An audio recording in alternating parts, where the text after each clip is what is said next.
Bienvenidos, soy Moisés Naim desde Washington. Encantado de estar de nuevo con ustedes, como siempre. Hoy tenemos un programa especial. Dedicaremos todo el programa a mi invitado de hoy. Se trata de un premio Nobel, el Premio Nobel de Economía del año 2013, Robert Shiller, que también es profesor de economía en la Universidad de Yale y conocido ampliamente en los círculos especializados por su manera de revolucionar la forma de pensar de los economistas y quienes hacen investigaciones económicas. El profesor Schiller es considerado ampliamente uno de los padres fundadores de una nueva y muy importante, muy interesante rama de la economía que se llama la economía del comportamiento, que trata de traer variables de la conducta humana que normalmente no son estudiados por los economistas para tratar de entender los fenómenos económicos. El profesor Schiller no es solo un teórico. En el año 2000, por ejemplo, pronosticó la burbuja que había alrededor de las propiedades de Internet, de esas compañías que no tenían ingresos, pero que todo el mundo invertía en ellas. Y esa burbuja explotó. Luego, en el año 2008, también dijo que había una burbuja en el sector de bienes raíces, de viviendas y propiedades en Estados Unidos. Y efectivamente, eso desencadenó la crisis financiera mundial del año 2008-2009, de la cual todavía hay secuelas que nos están afectando a todos, especialmente los países menos desarrollados. Es autor de muchísimos libros, todos muy bien recibidos por la crítica, por los analistas, y sirven como guía para pensar sobre este mundo de la economía de una manera moderna. Él, por ejemplo, analiza la relación entre economía y emociones. Son todos estos temas que a continuación voy a conversar con él. Bienvenido, profesor Schiller, al programa. Es un honor tenerlo con nosotros. Well, it's my pleasure to be on here. Usted ha anticipado lo que se llama genéricamente burbujas económicas, áreas en las cuales la gente empieza a invertir casi sin pensarlo.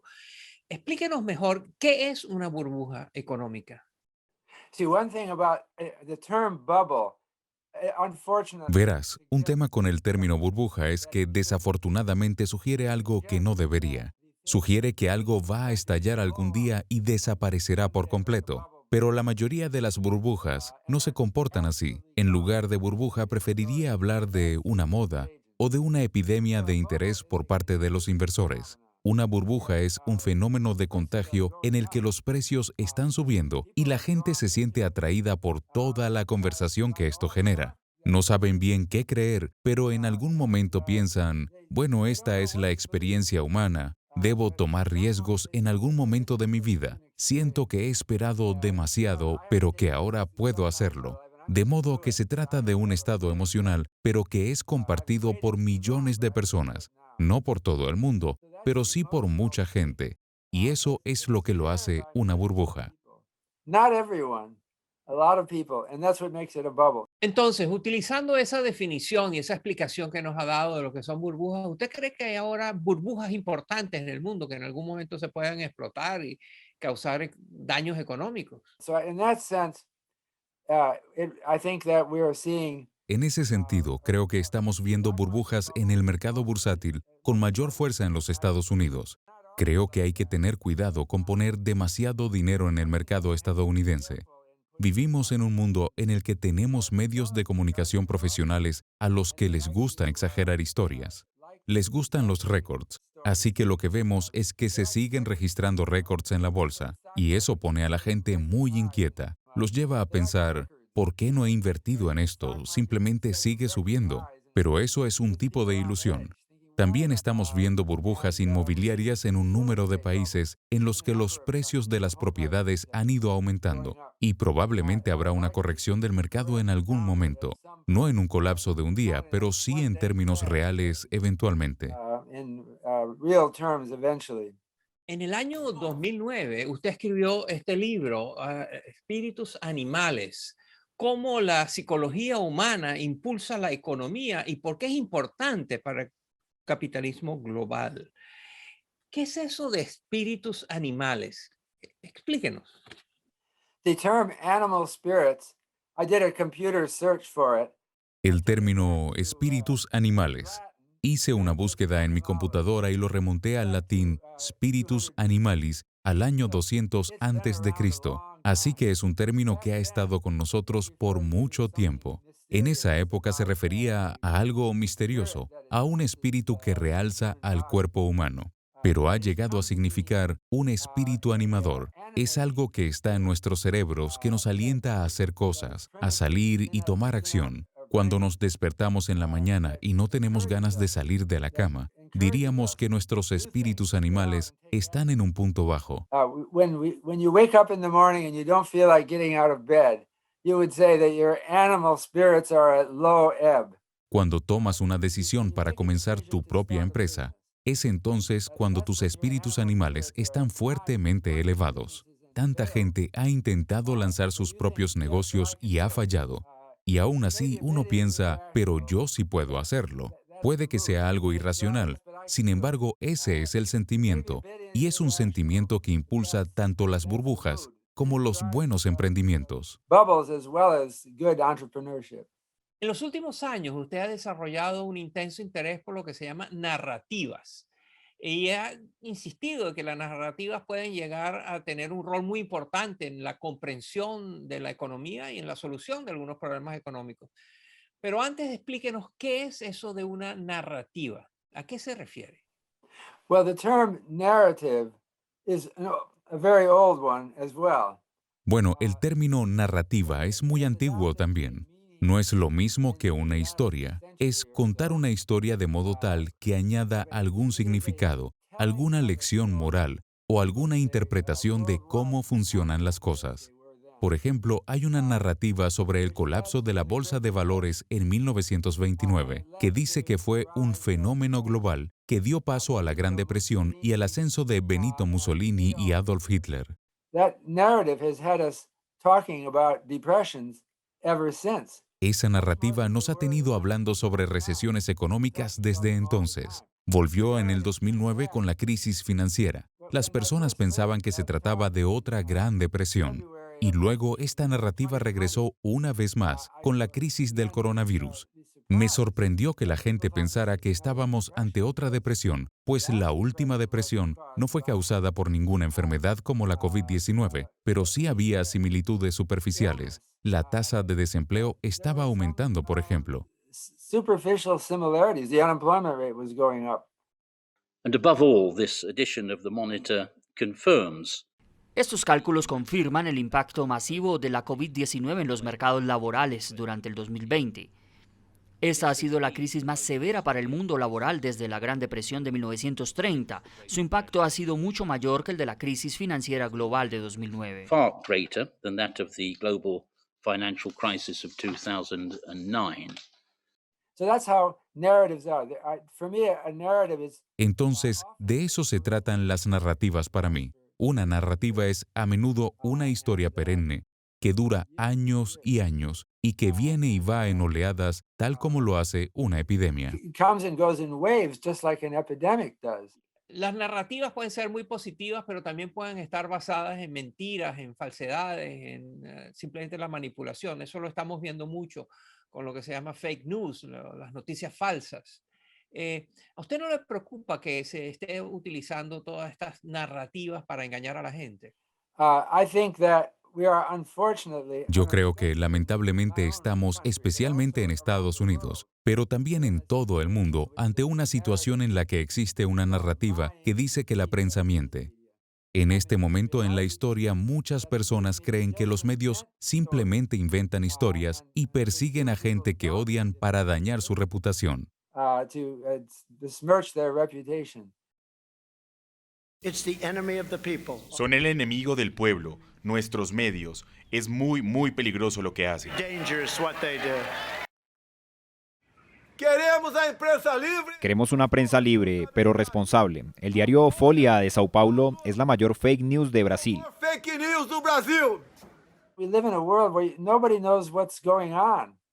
Vivimos en un mundo donde nadie sabe lo que está pasando, porque escuchamos algo y luego lo opuesto de eso también, y eso inhibe nuestra economía.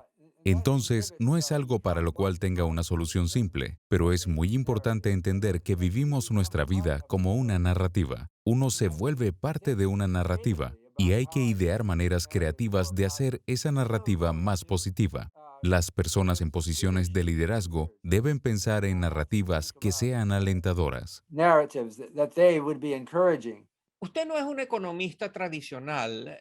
Usted habla de narrativas, habla de espíritus animales, habla de muchas cosas que sus colegas en la profesión no tocan. ¿Cómo han tomado sus colegas esto? It seems to me that academics these days Me parece que con respecto a los académicos de hoy existe una narrativa de que son demasiado izquierdistas, pero creo que están abiertos a nuevas ideas. Aunque todavía no ven un futuro para sí mismos haciendo este tipo de investigaciones, las toleran. Hay muchos departamentos en la universidad que me fascinan. Por ejemplo, los antropólogos estudian la cultura de los humanos. Ellos visitan tribus primitivas y en vez de explicarles cuál es la verdad, intentan entender cómo estas tribus piensan. Y han encontrado que estos individuos que han estado aislados de la modernidad tienen una percepción del mundo muy diferente a la nuestra. Creo que nuestra visión sobre el mundo es un producto de las historias que contamos y del cambio que éstas permiten. Y si queremos entender las crisis, tenemos que entender esas narrativas. Ya mencioné a Adolf Hitler, quien era un contador de historias y un showman, un hombre espectáculo, y hablaba, por ejemplo, de los judíos como si fuesen la fuente de todos los problemas. Hicieron películas sobre los judíos que eran ofensivamente negativas, pero en ese momento tuvieron aceptación entre las personas que necesitaban estas narrativas para sobrellevar el desempleo causado por la Gran Depresión. Entonces, la economía se mezcla con la política. No podemos compartimentar estas cosas. So the economy blends over into politics. We can't compartmentalize these things. Yo entiendo que el premio Nobel no se le da a una persona por un descubrimiento específico, sino por un trabajo, por una carrera de investigación. Y sin embargo, hay siempre ejemplos de contribuciones que son importantes. ¿Cuál de las contribuciones que usted ha hecho al conocimiento de la economía lo hace sentir más orgulloso? I don't know how to rate my own thing, but I can say that I wrote a book. No sé cómo calificar mi propio trabajo, pero escribí un libro titulado Macromercados en 1993 sobre cómo podemos expandir nuestros mercados para incluir algunos que protejan a las personas. Pensé que cuando emprendes una educación en un determinado campo, deberías poder comprar alguna forma de seguro que te proteja de la posible desaparición de ese campo. Por ejemplo, cuando alguien obtiene un título universitario en tecnología nuclear, hay que reconocer la posibilidad de que toda la industria nuclear deje de operar en algún momento por temas ambientales. ¿Y qué haces entonces? Deberías poder comprar un seguro para eso. Mi enfoque fue muy futurístico. La tecnología siempre está cambiando. La tecnología financiera es muy importante y se ha comenzado a utilizar más para el beneficio de las personas. Por ejemplo, ahora tenemos seguro de desempleo, seguro para las personas mayores, cosas como estas que no existían hace 150 años. Things like that didn't exist 150 years ago. ¿Cuál es su perspectiva sobre la pandemia, sobre el COVID-19? Well, I like to use a term that epidemiologists use. Me gusta usar un término de los epidemiólogos. Se trata de la coepidemia. Esto quiere decir dos epidemias que interactúan entre sí para promoverse mutuamente. Por ejemplo, el SIDA y la tuberculosis tienden a ser coepidemias. Donde hay una, suele estar también la otra, porque una hace a la otra más contagiosa. Recientemente atravesamos una crisis económica y una crisis de COVID-19, ambas ocurriendo al mismo tiempo, pero las dos se estaban impulsando mutuamente. Pues si implementas un cierre de la economía, eso puede ayudar a controlar la enfermedad, pero también puede dificultar la capacidad de las personas de sobrevivir económicamente. Y así puede que algunas personas abandonen sus esfuerzos para protegerse del virus. Por otro lado, las narrativas en torno a la COVID-19 son divisivas y peligrosas. En China se habla mucho de que Estados Unidos de alguna forma inició la epidemia del coronavirus y en Estados Unidos existe el rumor de que fueron los chinos, especialmente los de Wuhan, quienes dieron paso a la epidemia. The Chinese, especially in Wuhan, who started the epidemic. Continuaremos presionando para que se haga una investigación multilateral más fuerte sobre los orígenes del virus en China. Vemos claramente que Estados Unidos habla de una investigación sobre una fuga de un laboratorio. Sus intenciones son maliciosas. This kind of talk Este tipo de discurso se remonta a otras epidemias también y puede contribuir a la sensación de que incluso en medio de una epidemia, todos nos están mintiendo. Esto afecta a la economía y nuestra capacidad de lidiar con la enfermedad. Existe un problema muy complejo que es social y físico a la vez. So it's a very complicated social and physical problem at once. En esto de las narrativas, hay una que es muy peligrosa, que es de quienes se rehúsan a ser vacunados, poniendo así en peligro sus vidas y las de sus seres queridos y otros. ¿Qué piensa usted de esta narrativa antivacuna, de quienes dudan de las vacunas? So we have an epidemic of mistrust that Tenemos una epidemia de desconfianza que corresponde a la epidemia del miedo. Hay gente que imagina que podría haber una conspiración para envenenar a millones de personas o para hacer algo malvado a través de las vacunas. or do something other nefarious with vaccinations.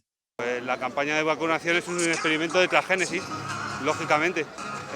Eso está dicho por un montón de científicos y demás, y la sociedad, aquí en España, por ejemplo, se dice que es para inmunizar la gripe y demás, para inmunizar el virus y demás, pero But there's no evidence that that's Pero no hay evidencia de que eso sea lo que está sucediendo. De hecho, la evidencia indica que tenemos una inmensa deuda de gratitud con las personas que trabajaron en las vacunas, que han solucionado el horror y salvado millones de vidas.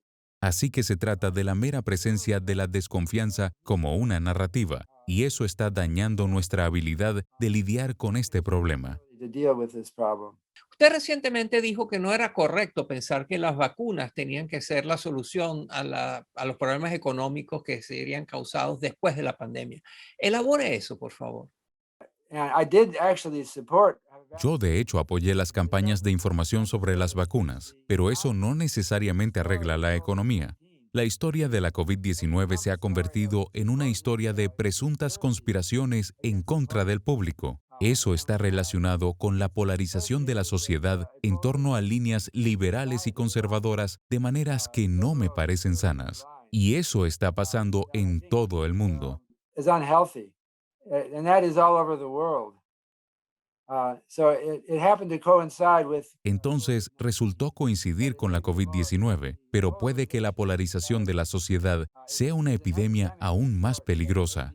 Nos estamos dividiendo en grupos étnicos. Creemos que debemos desconfiar del consenso internacional y de las organizaciones internacionales como las Naciones Unidas o la Organización Mundial de la Salud. Nuestras inclinaciones políticas se están volviendo más primitivas. Es cada vez mayor nuestro deseo de encontrar un gran líder que nos salve en vez de apoyarnos en instituciones ya establecidas y que permiten la circulación de diferentes ideas.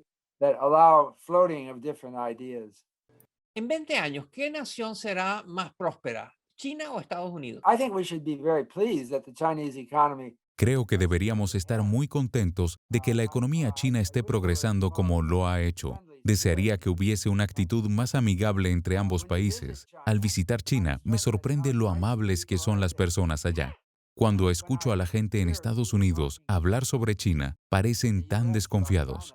Así que no sé quién estará mejor en términos per cápita. Creo que seguirá siendo Estados Unidos. Tomará más de 20 años, pero tengo la esperanza de que China crecerá. Y si China se convierte en número 1, por mí está bien. Solo quiero ver a las personas prosperar donde quiera que estén.